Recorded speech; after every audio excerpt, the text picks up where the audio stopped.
ঢাকা এবং রাজশাহীতে কিছু শিশু মিজলস বা হামে আক্রান্ত হয়ে মারা গেছে, এরকম সংবাদ আমরা শুনতে পাচ্ছি।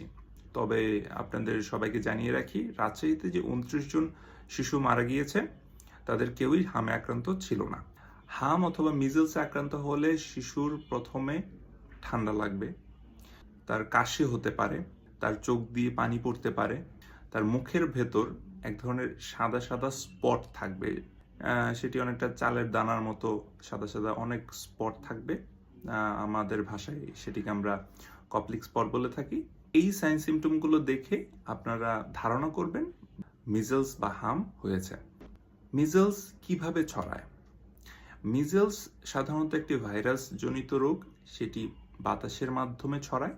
যখন মিজলস আক্রান্ত কোনো ব্যক্তি হাঁচি বা কাশি দেয়, সেটি হাঁচি বা কাশির মাধ্যমে বাতাসে ছড়িয়ে পড়ে এবং সেই ভাইরাসটি 2 ঘন্টা পর্যন্ত অ্যাক্টিভ থাকে। সেই 2 ঘন্টার মধ্যে আশেপাশের কোনো বাচ্চা বা মানুষ যদি সেই বাতাস থেকে শ্বাস গ্রহণ করে, তখন তার মিজলস হয়। মিজলস বা হামে বাচ্চা কেন মারা যায়? মিজলস বা হামে বাচ্চা মারা যায় কমপ্লিকেশনসের জন্য। বাচ্চা যদি ডায়রিয়া হয়, বাচ্চার ডিহাইড্রেশনে গিয়ে শকে গিয়ে বাচ্চা মারা যায়। বাচ্চার নিউমোনিয়া হতে পারে, আই ইনফেকশন হতে পারে, ইয়ার ইনফেকশন হতে পারে। এই বিষয়গুলো আমাদের খেয়াল রাখতে হবে। 2টি ডোজে ভিটামিন এ সাপ্লিমেন্ট দেওয়া যেতে পারে। মিজলসের ট্রিটমেন্ট কি? মিজলসের স্পেসিফিক কোনো ট্রিটমেন্ট নেই, তবে আমরা সিমটোমেটিক ম্যানেজমেন্ট দিতে পারি।